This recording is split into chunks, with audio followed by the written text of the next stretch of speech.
Bore da chi gyd. Sa'n gweld chi lan y bac hwnna. Gobeithio bod chi'n clywed fi. Mae'r sbectol yma ond yn caniatáu fi weld mor bell ar llyfr yn fan hyn. Felly chi'n edrych yn dda iawn i gyd.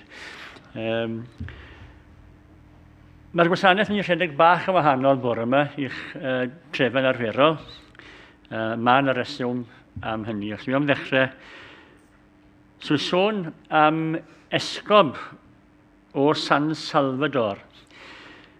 Fe gafodd ei lyfryddio tra'n cynnal offeren ar Fawrth y 4 1980. Pam? Am ei fod yn ladmerydd cyson dros y tlawd a'r anghennus yn ei wlad. A hefyd yn ferniadol o ddulliau treisgar, pwerau, asgell dde i wlad San Salvador. Mewn cerdd gan John Swales mae'n cael ei ddisgrifio fel hyn. Fe'n gariodd i glogyn fel targed, i Feibl fel llafn, nid i niweidio, ond i oleio. Fe gafodd ei wneud yn sant gan yr Eglwys Bebyddol, ddim bod fi'n fachan seintiau, ond byddwn ni'n sôn am 2 sant y bore yma, dyma'r cynta. Gafodd ei wneud yn sant gan yr Eglwys Bebyddol ac mae'n cael ei ddathlu ar y 4 ar 20 o Fawrth ym mhen 10 diwrnod. Ond mi am ddechrau'r gwasanaeth trwy ddefnyddio gweddi o eiddo. Gweddi nath a rhannu gyda'i gynulleidfa rhai dyddiau cyn i farwolaeth. Felly gan ni blygu pen. Dyw cariad ein gweddi wrthyn ni gwrdd y bore yma yw y cawnolog ar y byd fel y mae dy gariad di yn ei ddangos i ni. Byd ble mae'r gwan yn cael ei gwarchod, lle nad oes neb yn dlawd, na neb yn newynu. Byd ble mae cyfoeth y greadigaeth wedi rannu'n gyfartal a pheg, fel bod pawb yn cael ei fwynhau. Byd ble rhoddir gwerth ar bob unigolyn, a phob cenedl yn byw mewn cytgord a pharch. Byd ble mae heddwch wedi ei sylfaenu ar gyfiawnder, a chyfiawnder wedi ei sylfaenu ar gariad. Rhwng i'r weledigaeth a'r dewrder i adeiladu ar y sylfaenu hyn. Mwyn yr Iesu. Amen. A gawn ni ganu emyn cynta sydd hefyd, os wnewch chi ystyried y bore yma, mae'n emyn cyfarwydd iawn, emyn 844. Mae'n siŵr bod chi'n nabod y geiriau yn dda, ond bore yma, gadewch ni ganu fi fel gweddi. Efengil tangnefedd o rhe dros y byd, a deled y bobloedd i thlewyrch i gyd. Na foed neb heb wybod am gariad y groes, a brodyr i'w gilydd fod dynion pob oes. Efengil tangnefedd dros rhagot yn awr, a doed y gyfiawnder o'r nefoedd i lawr. Fel na bydd o mwyach na dial na phoen, na chariad at rhyfel, ond rhyfel yr oen. 844.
Mae'n darlleniad cyntaf ni y bore yma yn dod o Efengil Mathew.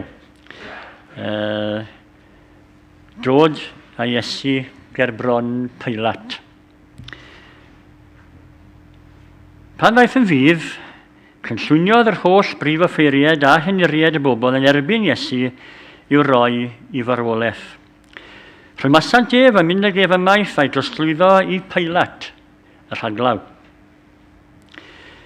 Safodd yr Iesu ger bron yr rhaglaw a holodd yr rhaglaw ef, ai ti yw brenin yr Iddewon? Atebodd Iesu, ti sy'n dweud hynny. A phan gyhyddwyd ef gan y prif offeiriad a'r heniriad, nid atebodd ddim. Yna meddai Pilat wrtho, ond nid wyt ti'n clywed faint o dystiolaeth a maen nhw'n dwyn yn derbyn di. Ond ni roi sef iddo ateb i gymaint ag un cyhyddiad, syndod mawr i'r rhaglaw. Ar yr wyl, yr oedd y rhaglaw yn arfer rhyddhau i'r dyrfa un carcharor o'i dewis hwy. Ar pryd hwnnw, yr oedd carcharor adnabyddus yn y ddalfa o'r enw Iesu Barabas. Felly wedi iddynt ymgynnull, gyfynodd Pilat iddynt, pwy afynwch i mi ei ryddhau i chwi? Iesu Barabas, ynta Iesu a elwyr y Meseia. Oherwydd gwyddau mae o genfigen y traddodasant ef. A thraodd Pilat yn eistedd ar y brawdle, anfonodd i wraig neges ato yn dweud pa da chael dim i'w wneud ar dyn cyfiawn yma, oherwydd cefais lawer o ofid mewn breuddwyd neithiwr o achos ef. Ond perswadiodd y prif offeiriad a'r heniriad y terfaoedd i ofyn am ryddhau Barabas a rhoi Iesu i farwolaeth. Atebodd yr rhaglaw gan ofyn iddynt, prin o'r ddau afynwch i mi i ryddhau i chi. Barabas, medden nhw. Beth yntau am naf a Iesu a elwyr y Meseia, gyfynodd Pilat. Atebasant i gyd, croesholiau'r ef. Ond pa ddrwg am nath e, meddai yntau. Gwaeddasant hwythau yn uwch beth croesholiau'r ef.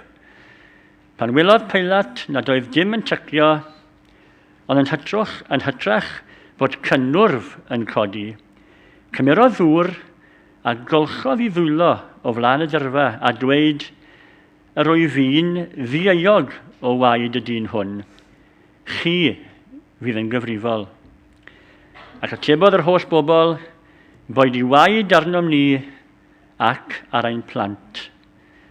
Yna rhyddhaodd Pilat iddynt Barabas, a thraddododd Iesu ar ôl i fflangellu i'w groeshoelio.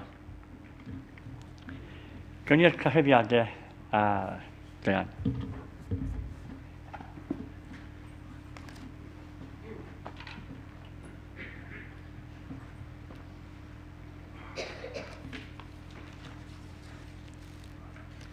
Bore da a croeso i roedfa fy reol.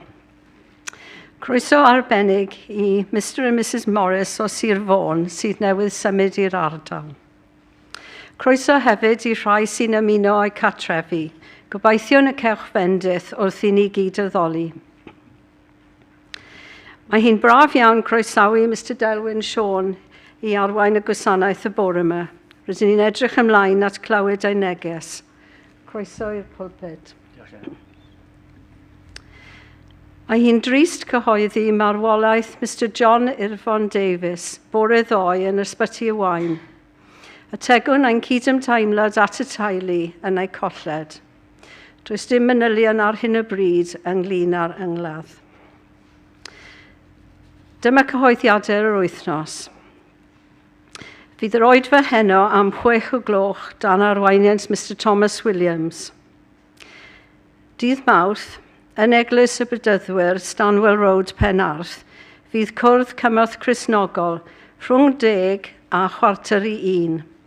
Cynhelir bore o cymdeithasu efo cyfle i clywed mwy am ei gwaith ar draws y byd, trafod syniadau creadigol ar gyfer codi arian, ac ystyried sut y gall pobl gyda gilydd wneud gwahaniaeth parhaol yn y frwydr yn erbyn tlodi. Yr un bore dydd Mawrth, fydd coffi ar y camera fel arfer am 11, a diolch i Cerian am y trefniadau. Nos Wener am 7 o gloch, cynhelir cyngerdd o dan nawdd y Cymdeithas yng Nghwmni Côr Cana. Mae'r pris mynediad wrth y drws yn 5 punt, plant am ddim, a mae mwy o fanylion ar y poster yn y cyntedd.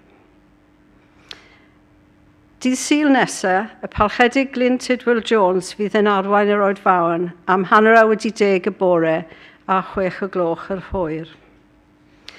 A prynhawn dydd Sul nesaf, am 3 o gloch, yn capel Ton y Felyn Caerffili, mae'n y cyfarfod i dathlu 250 o flynyddoedd ers geni Anne Griffiths.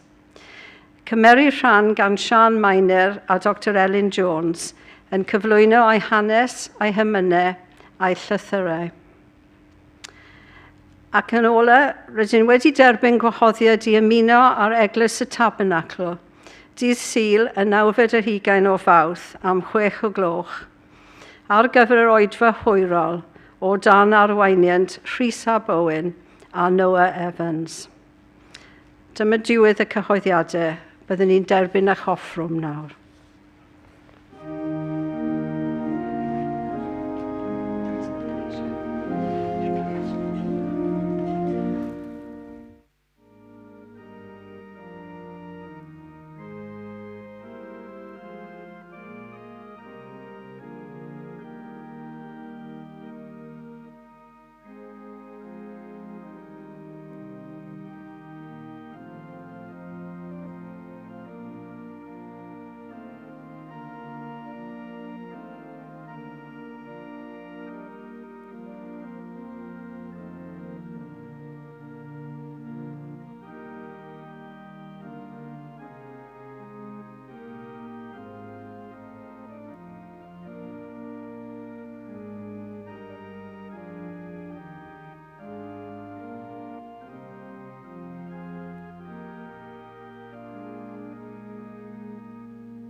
Bwch yn gofyn i pam, ond ers y nyddiau cynnar i fel annibynnwr yn y bydar, ni ddim yn diolch am yr arian. Mae hwnna'n rhywbeth sy'n cael ei rhoi fel ych chi'n rhoi o'ch talentau, fel ych chi'n rhoi o'ch amser, fel ych chi'n rhoi o bopeth arall. Felly dwi ddim yn diolch yn benodol am y rhoddion os wnewch chi fadde mi am beidio wneud. Ond, wy yn diolch am gwmni'r plant, a'r peth nesaf sy'n mynd i ddigwydd yw bod rhywun yn mynd i ledio emyn y plant. Pwy sy'n ledio emyn y plant?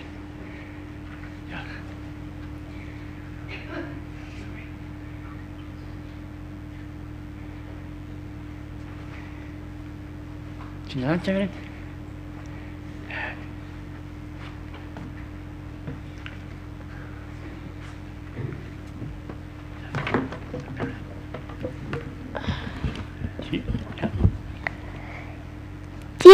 Diolch Iesu. O diolch Iesu. Diolch Iesu yw fy nghan. Diolch Halleluia. O diolch Halleluia. Diolch Halleluia yw fy nghan. Rhif yr Erin 147. Diolch ti.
Hyder plant, no?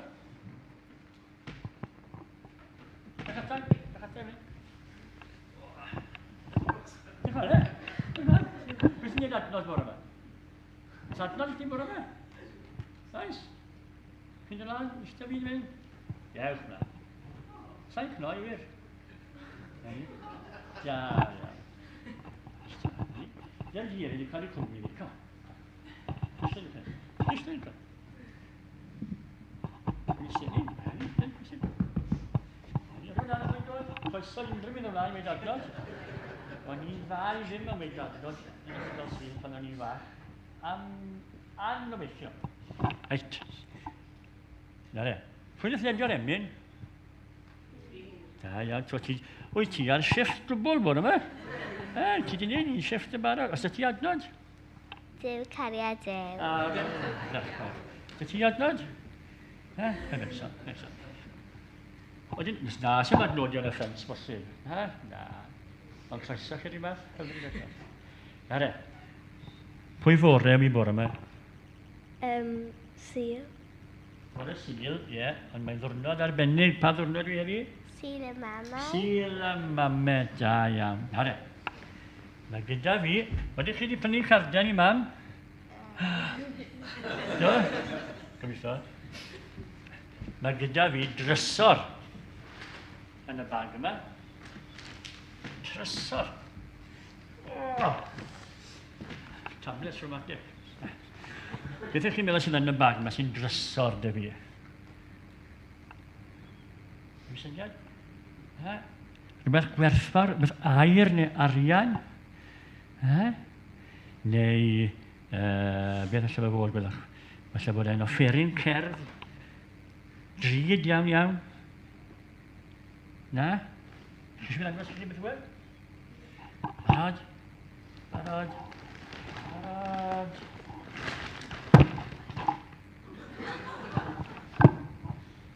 Beth yw hwnna? Beth yw hwnna? Hanger, maen nhw'n gael hwnna. Ac ar hwnna, wy'n llawn trowsus.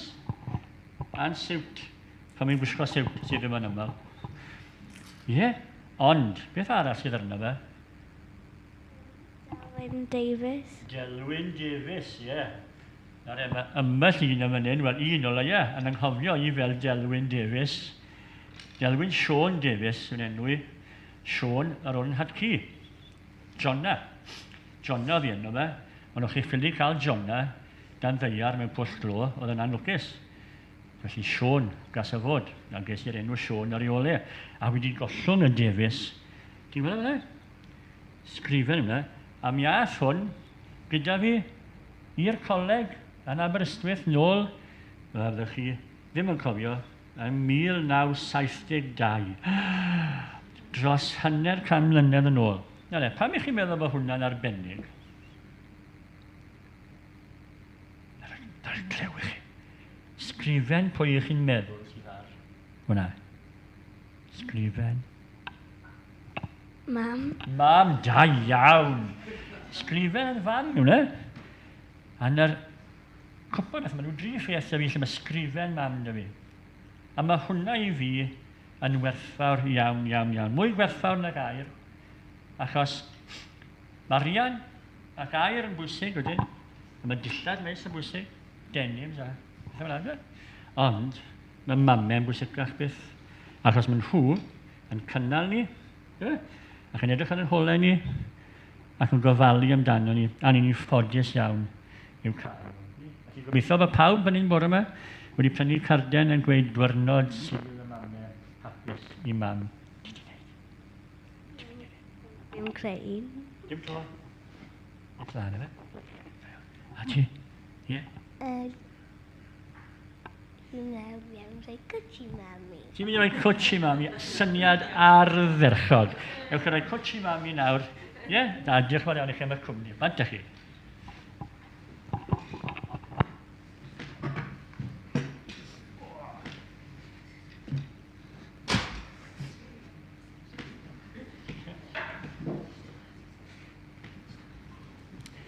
A bant â chi ysgol, ie?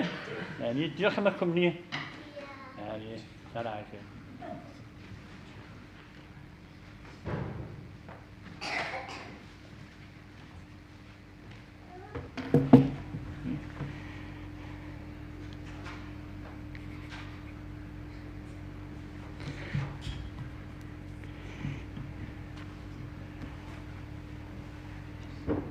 Da iawn dy ci.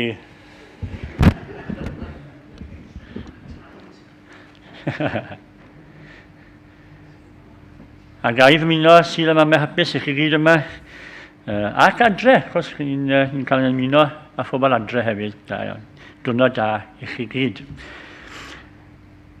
Mae'n ail ddarlleniad ni bore yma'n dod o Efengyl Ioan. Yr un hanes mwy o lai, ond mae'n wahanol iawn yn Ioan. Mae Ioan, fel mae Ioan wastod, yn ychwanegu at yr hanes. Mae'n rhoi mwy o gig ar yr asgwrn. A mae hwnna'n gyffredinol wir am Ioan. Mae'n yn hoff Efengyl i yn credu. A mae'n wastod yn rhoi tymed bach mwy i chi. Felly dyma'r hanes yn Ioan. Ni ma. Reit, mae Pilat wedi siarad ar Henediried, a mae nawr yn mynd nôl mewn i'r adeilad Rhufeinig y Preratoriwm.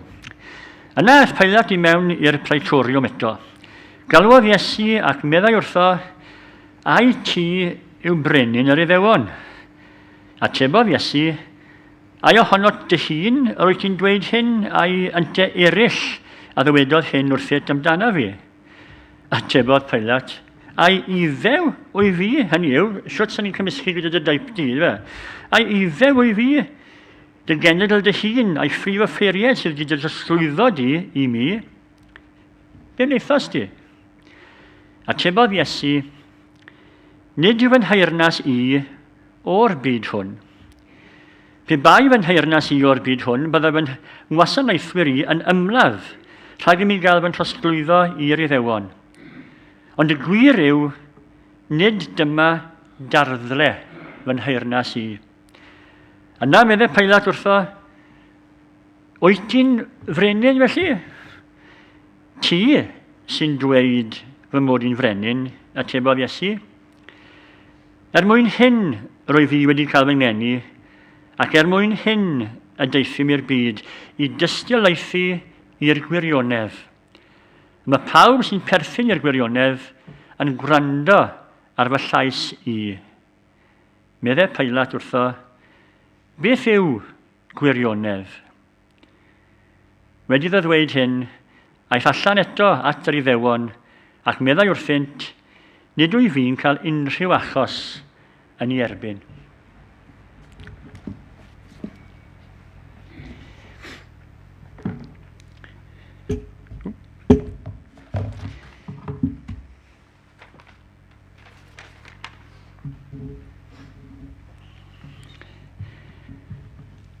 Dylech chi fod yn gwybod yn iawn am hyn, pwy yw testyn yr anerchiad y bore yma. Mae'n enw cyfarwydd i ni gyd. Wel, ydy a nadi. Achos o'n i'n gwybod beth oedd i enw cynta fe. Ni'n nabod o'i lysenw, sy'n golygu un sy'n dda gyda gwaywffon. Neu yn Lladin, Pilatus. Ac enw i deulu oedd Pontius. Testyn yr anerchiad bore yma felly yw Pontius Pilat. Un o gewri hanes. Wel, eto, ydy a nadi. Achos bod ni'n sôn amdano fe bob pas, gyda fas i'r Beibl ychydig iawn o sôn sydd amdano fe. Fe oedd 5 rhaglaw Jwdea, ac bydd yn gamp unrhyw un ohonoch chi enwi'r 4 arall. Na, neb, na fi chwaith. Mae enw ar un garreg yng Nghesarea, ac ar gwbl o ddarnau arian, mae'n cael mensh yn sgroliau'r môr marw, brawddeg neu ddwy gan yr hanesydd Josephus, sydd ddim yn ffafriol iddo fe, ond ddim yn ddamniol, ac yna paragraff gyfan gan Philo o Alexandria, sy'n gwbl ddamniol.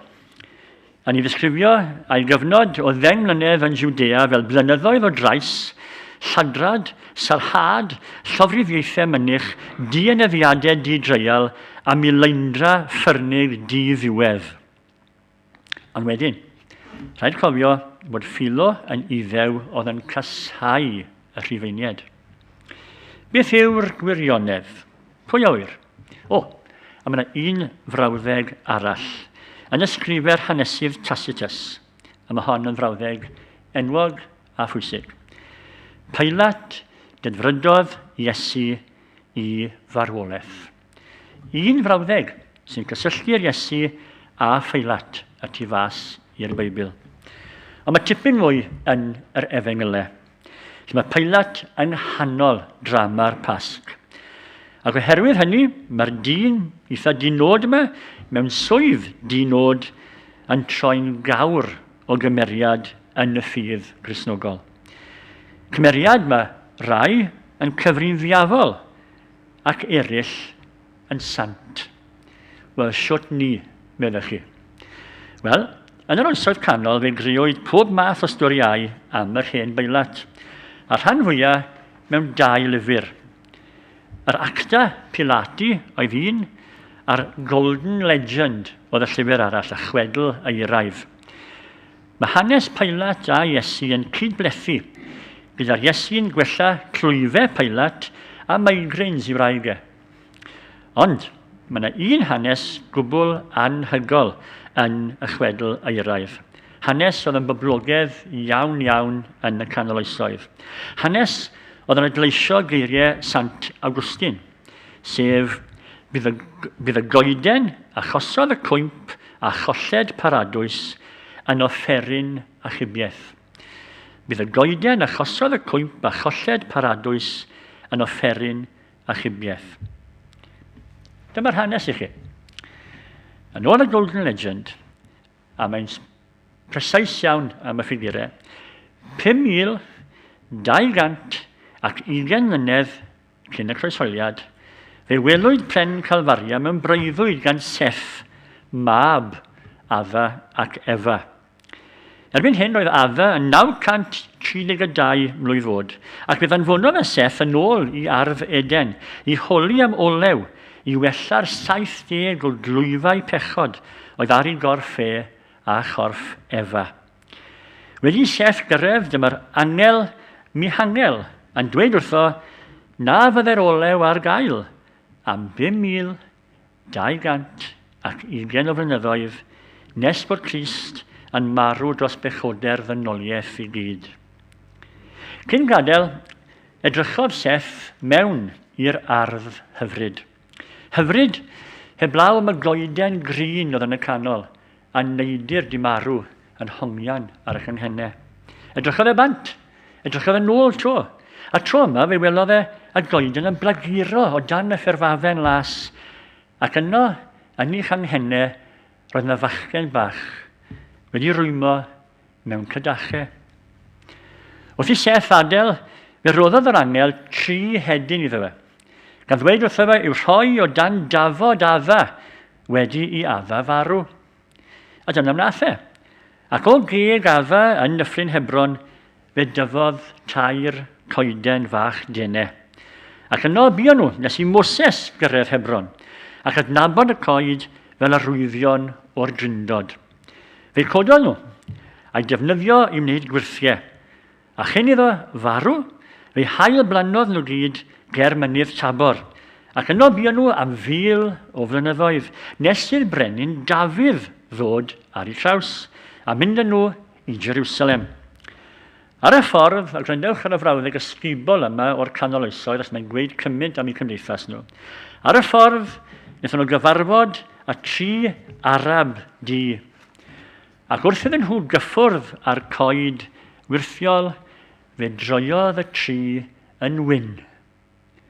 Dyna'r wirth yn y canol oesoedd. Mae'n dweud siwt gymaint yn dweud. Planwyd y coed yn Jerusalem, ac fe dyfon nhw mewn i 1 goeden a thair cangen. Ac o dan y goeden yma, fe gyfansoddodd Dafydd y salmau i gyd. Adeiladodd Dafydd y demel. Solomon gwplodd y gwaith yn dyma. Ond oedd yn bryn o 1 darn o bren. A'r unig pren addas oedd y goeden oedd Dafydd wedi blannu. Torrwyd y goeden a'i gymryd i'r demel. Ond bob tro oedd y gweithwyr yn torri'r darn o bren yma yn berffaith i ffito lle oedd Solomon eisiau fe, oedd yn naill yn rhy hir neu'n rhy fyr. Ond nhw'n ffili deall y peth.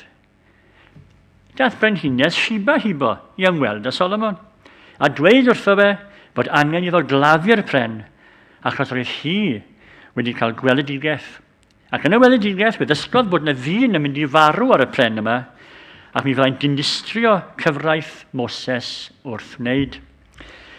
Fe gladdodd Solomon y goeden yn ddwfwn yn y ddeiar, ond fe gododd ffynon ohono pan anwyd Iesu Grist. A fe gododd y pren o'r diamderoedd a nofio ar wyneb y dŵr. A dyna'r pren ddewiswyd gan neb llai na Pontius Pilat oedd yn digwydd bod yn cerdded hibo'r y pryd i groeshoelio'r Iesu. Mae'n chwedl a stori anhygoel yn mynd â'r pren o Galfaria yr holl ffordd nôl i ardd Eden. Ac yn y chwedlau eraill am Pilat ar gerdded, y tu fas i'r Golden Legend, yn ôl y chwedlau hyn, wedi iddo fe groeshoelio'r Iesu a gadael Judea, fe astudiwyd gan y Rhufeiniaid i Vienna. A mae rhai yn gweud bod Vienna wedi cael ei enw o Via Gehenna, y ffordd i uffern, sef taith Pilat. Mewn chwedlau eraill, mae'n cael ei yrru i Lausanne a Lucerne, lle oedd pobl yr ardal yn ei weld yn crwydro'r mynyddoedd fel arfer pob dydd Gwener. Ac os ewch chi yno heddi, gewch chi grwydro mynydd Pilatus neu llyn Pilatus. A pob tro oedd pobl yn ei weld roedd y gymylau a storm yn crynhoi uwch ben mab y diafol. Ond, os oedd yn ddeiafol yn y gorllewin, oedd e'n sant yn y dwyrain, ac mae Eglwys yn Iongred Ethiopia a'r Aifft yn dathlu dydd Sant Pilat ar Fehefin y 4 ar 15. Pam bod e'n sant, yn clywed chi'n dweud? Wel, am i fod heb yn wybod iddo fe, yn rhan o gynllun Duw. A dyna mae Pedr yn gweud wrth bobl Jerusalem yn llyfr yr Actau. Dath Herod a Pontius Pilat at ei gilydd yn erbyn yr Iesu, dy was sanctaidd, ond dim ond gwneud beth o ti, hynny yw Duw, dim ond gwneud beth o ti wedi drefnu i ddigwydd oedden nhw. Roedd Sant Pilat yn rhan o'r cynllun. Yn rhywbeth iawn, mae sawl drama wedi cael ysgrifennu am y ddeialog yma rhwng yr Iesu a Pilat. Yn rhama'r Uwcraniad Michael Bulgakov, y meistr y Margarita, mae'r Iesu'n dweud hyn wrth Pilat. Bydde di a mi wastad gyda'n gilydd. Pryd bynnag bydd pobl yn meddwl amdana i, mi fydden nhw'n meddwl amdana ti. Na, sa'n siŵr sy'n hwnna'n gwbl wir. Achos os ti fas i'r Pasg, sdim sôn amdano fe. A sdim llawer o sôn am y Rhufeiniaid. Ond ma nhw yna, mae'r Rhufeiniaid yna o dan yr wyneb, yn gefndir i bethau. Chi'n gyfarwydd ar adnod am droi'r foch arall. Wel, cyfeirio mae hwnna at arfer y Rhufeiniaid oedd gyda nhw hawl i daro unrhyw iddew neu symariad ar draws i foch, heb unrhyw reswm, heb bod y persona yn taro nôl. Dyna pam byddai'r Iesu'n gweud, trowch y foch arall. Achos fel arall, byddwch chi mewn trwbl mowr. Gwell aros, pidwch yn neud i myd. Mynd yr ail filltir. Oedd gan milwr Rhufeinig yr hawl i ofyn i unrhyw iddew, neu unrhyw un o'r cenhedloedd o gwmpas nhw, i gyrio'r pac oedd ar eu cefnau nhw am filltir. Heb unrhyw reswm, oedd nhw'n gorffen neud e. Oedd yr Iesu'n gweud, pidwch â croesi nhw, cariwch y pac a cynigwch mynd ar ail filltir. Achos ni wedi defnyddio hwnna fel ffordd o ymddwyn fel Cristnogion. Nid jyst wneud beth sydd angen wneud, ond gwneud mwy na hynny, mynd ar ail filltir. A phan mae Iesu yn gyrru'r ysbrydion aflan allan o'r dieithrin yn Gerasa, enw'r dyn oedd Lleng. Enw rhyfedd, so fan enw i ddewaidd. Lleng, ystyr Lleng wrth gwrs yw Legion. Ac yn y cyfnod yna, dim ond un peth oedd Lleng yn meddwl, Lleng Rhufeinig. Ac fe hylodd Iesu'r cythreiliad Lleng, tua 2,000 ohonyn nhw dros y dibyn i'r môr. Oes mwy i'r neges yma am Lleng nag yn un ystyried? Oedd yr Iesu'n dipyn mwy o chwyldroadwr yn erbyn y Rhufeiniaid nag mae'r Efengylau yn gadael i ni wybod? Ydyn nhw wedi ysbrydoli y neges tymed bach? Meddyliwch amdano. Beth bynnag, yn ôl yr Efengylau, nid y Rhufeiniaid oedd gylynion yr Iesu, ond y Sanhedrin, uchel swyddogion yr Iddewon. Tan hynny yw y Pasg. Enter, stage right, yn ei lyfrau coch, yr holl ffordd o Rufen, Pontius Pilate. Nawr, mae yn bosib bod y sôn am yr Iesu wedi cyrraedd i Gristia cyn y Pasg. Oedd ei sbiwyr, siŵr o fod wedi adrodd nôl am y New Kid in Town yma, yr un oedd rhai o'r bobl yn galw'n fab y dyn, ein Fesaia. Ac roedd enwau i ddisgyblion siŵr o fod yn destun pryder hefyd. Meibion y Daran, Simon y Selot, y Selotied oedd y chwildroadwyr i ddewon. A Judas Iscariot a un o'r Sicari oedd e, a llofruddion cydd oedd yn cerdded a strydoedd Jerusalem. Beth bynnag, mae'n amlwg bod rhain yn boen falle, ond oedd un peth yn poeni Pilate yn fwy na dim. A dyma'r cwestiwn cynta mae'n gofyn i'r Iesu. Ai ti yw brenin yr Iddewon? Nawr, oedd yr Rhufeiniaid ddim yn orhoff o frenhinoedd. Mewn y gwyddor, oedd nhw ddim byd yn ei herbyn nhw. Ond, o ran ei profiad o frenhinoedd, o'n nhw ddim yn dda. Gydag arferion direol, unigolyddol, unbeneithol, yn arwain at ddinistyr ac antrefn. Ie, sdim byd newydd dan yr hael. Beth bynnag, y peth ola oedd Pilate angen oedd antrefn, yn arbennig dros y Pasg a Jerusalem dan ei sang. Felly, falle bod yn gweld yr Iesu yn fwy o fygythiad na beth i ni'n feddwl. A dyna pam mae gwestiwn untaf yw, ai ti yw brenin yr Iddewon? Ateb yr Iesu ym Mathew, y darlleniad cynta, ti sy'n dweud hynny. Hynny yw, o'i roi mewn cyd-destun cyfoes, you may say that, I couldn't possibly comment. Ac yn y fan hon, mae'r ddrama yn dechrau. A'r berthynas rhwng yr Iesu a Pilate yn datblygu. Nawr, mae rhai yn gweud, mae rhai yn mynnu, na ddigwyddodd dim o'r hyn sydd yn yr Efengylau. Yn ôl sawl hanesydd, yr hyn ddigwyddodd o bod Iesu wedi dod o flaen Pilate, bod Pilate wedi darllen y cyheddiadau yn ei erbyn, wedi arwyddo'r dystysgrif i'w groesolio ac yna wedi mynd i gael ei gyno heb feddwl dim mwy am y peth. End of. Ond, mae'r Efengylau a Ioan yn arbennig yn dylunio drama a perthynas rhwng yr Iesu a Pilate. Ac yn ystod yr ymwneud sy'n rhyngthyn nhw, mae yna sawl peth eithriadol yn codi. Pan ewch chi'n gytre, darllenwch darn ola Efengyl Ioan, mae werth i ddarllen, mae lot o bethau da yna fe. Yn gyntaf, y golchi dwylo. Fe esgorodd yr adnod yna ar ganrifoedd o wrthsymitiaeth. Just un adnod. Pilate yn golchi ddwylo ac yn gweud, na, arno chi mae'r bai, a mae'r dyrfa i ddewaidd yn gweud, arno ni a'n plant y bydd i waed e. Ac fe gymerodd yr Eglwys Cristnogol canol-isol ac ar ôl hynny yn neges i fod yn wrthsymitaidd. Yr ail beth sydd yna yw'r cwestiwn, beth yw gwirionedd? Yn syndod, dyw Ioan ddim yn mynd ar ôl hwnna. Mae Ioan yn cario ymlaen. Dyw ddim, mae'n gadael yn y fan ar lle. So mae'n gwestiwn mawr, ynddo fe? Cwestiwn bydde pobl fel Andrew Mountbatten a Peter Mandelson felly yn ystyried y bore yma. Beth yw gwirionedd?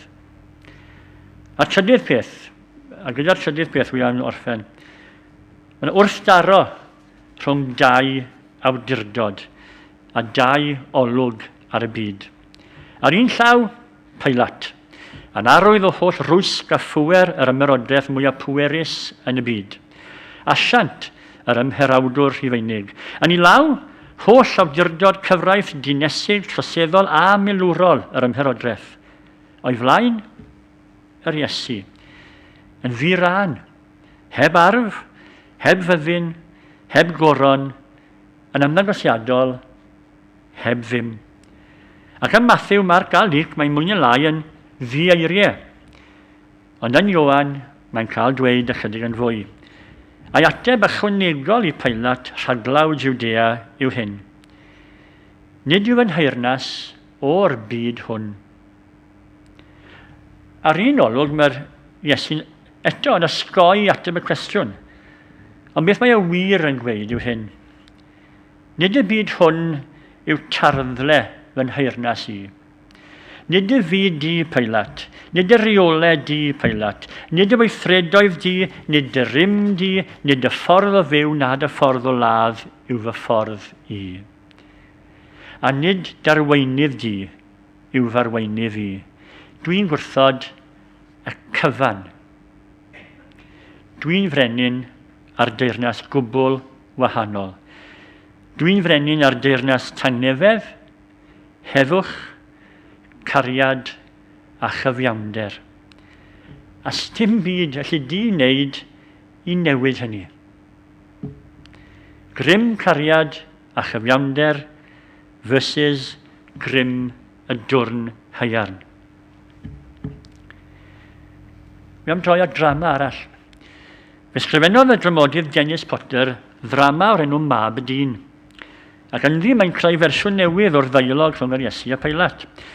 Lle mae Peilat yn trafod y geiriau anialladwy iddo fe, car dilynion.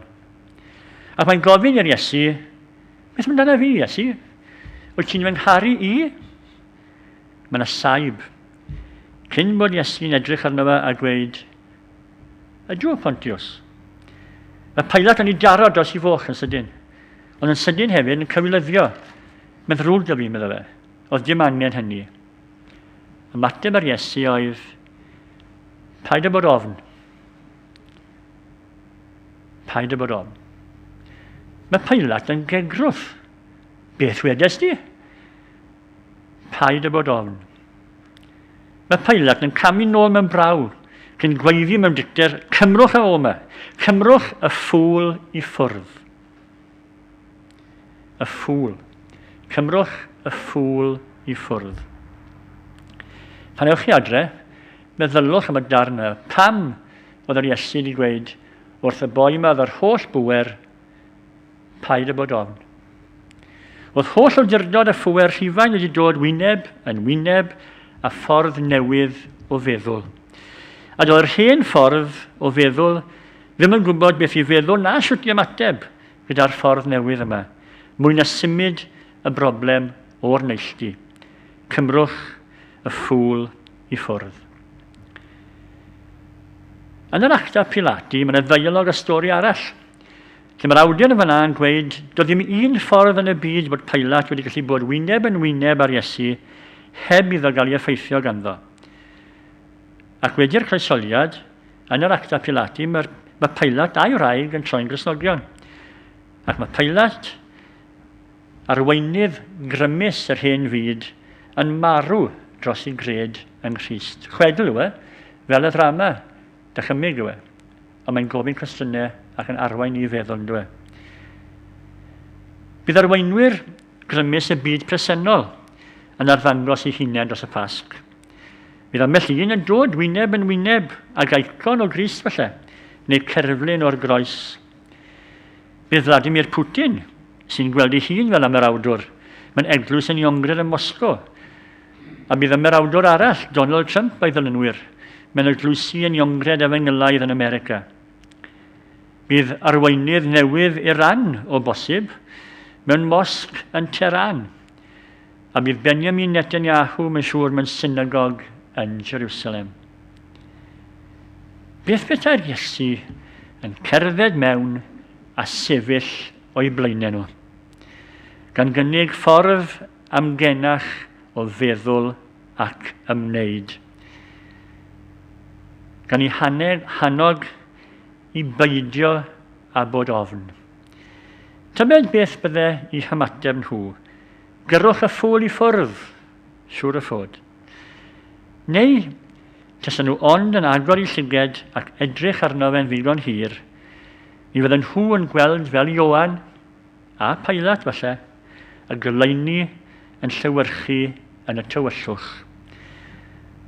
Ac mae'r unig ffordd ymlaen i'r byd yw ffordd tangnefedd, ffordd maddeiant, ffordd cariad ac yn bennaf oll ffordd cyfiawnder.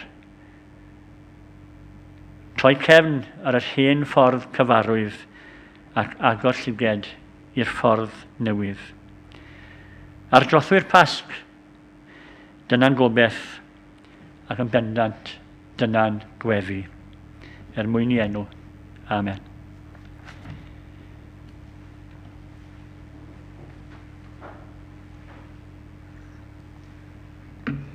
Gai fynd â chi i'r praetoriwm eto, yn y tro yma, yn ystyried beth oedd gyda'r dorf i weid, a'n rhan ni falle yn stori'r Pasg.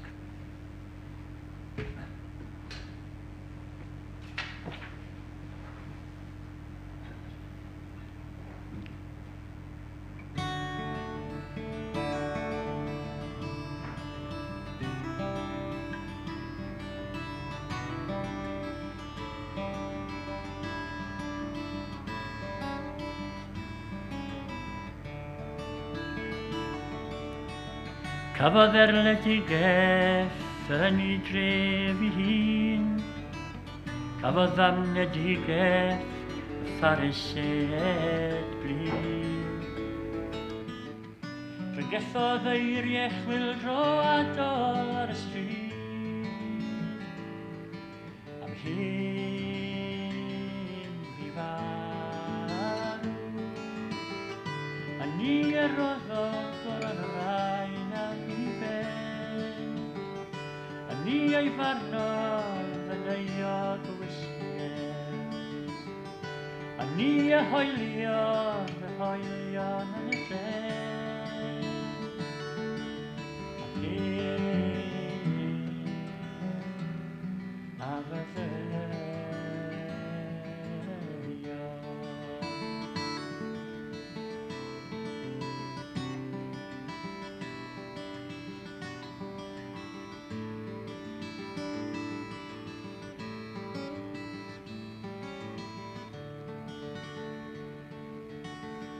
Ymlaeth y gwirthiau o mor amlwg i fynd trwy, ar y môr ac ar y tir ond gofyn leithat am fwy. Ac yna eithir groes I lawn gyflawn i'w swy, tros o'n I farw. A ni ei farnodd yn euog o ysgugel, a ni aroddodd goron o ddrain am I ben, a ni e hoeliodd yr hoelion yn y pren, ac a fyddeio.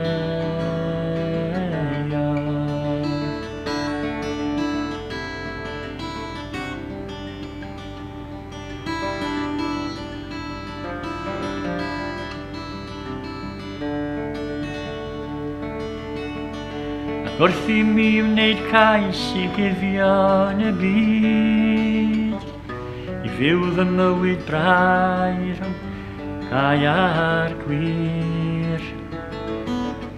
Da feddwl I fy mhenner nad yw yno'n hir, tros o fi bu farw. A ni ei farnodd yn euog o ysgugel, a ni aroddodd goron o ddrain am I ben, a ni e hoeliodd yr hoelion yn y pren, ac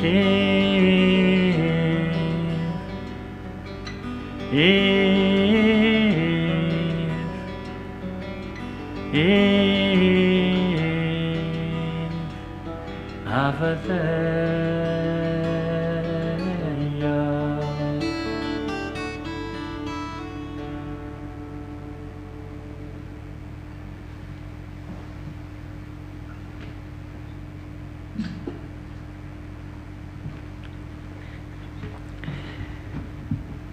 Gai gloi, chi blygu pen, dy'r cwpled yma. Mae llwfdra trais yn creu croes a choron ddraen. Mae dewrder cariad yn creu atgyfodiad a gobaith. A bod i ras yn harglwydd Iesu Grist a'i gariad ail anysbryd bod gyda ni un ac oll o'r awr hon a hyd byth. Amen.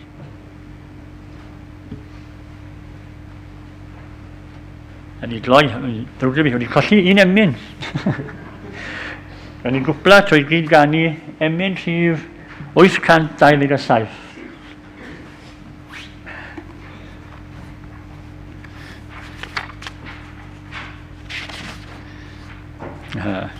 Cofion gwlad mewn llywydd tirion, dy gyfiawnder fyddai grym.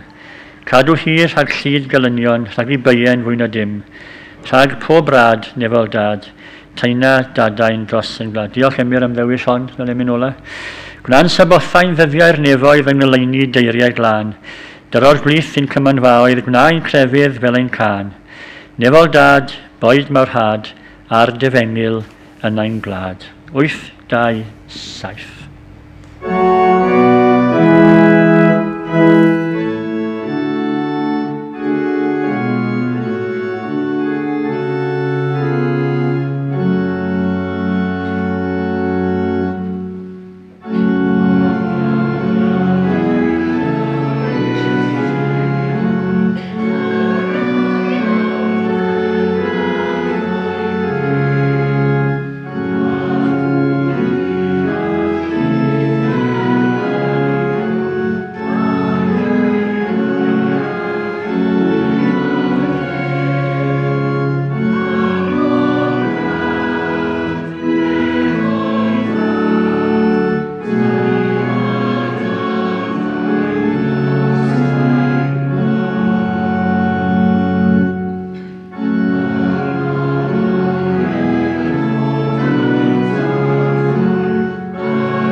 Yn barod, gan i gloi gyda rhan o weddi Romero. Mae'n gobeithio yn enw Crist am fyd lle rhoddir gwerth ar bob unigolyn a phob cenedl yn byw mewn cytgord a pharch. Byd ble mae heddwch wedi sylfaenu ar gyfiawnder a chyfiawnder wedi ei sylfaenu ar gariad. Mwyn yr Iesu. Amen.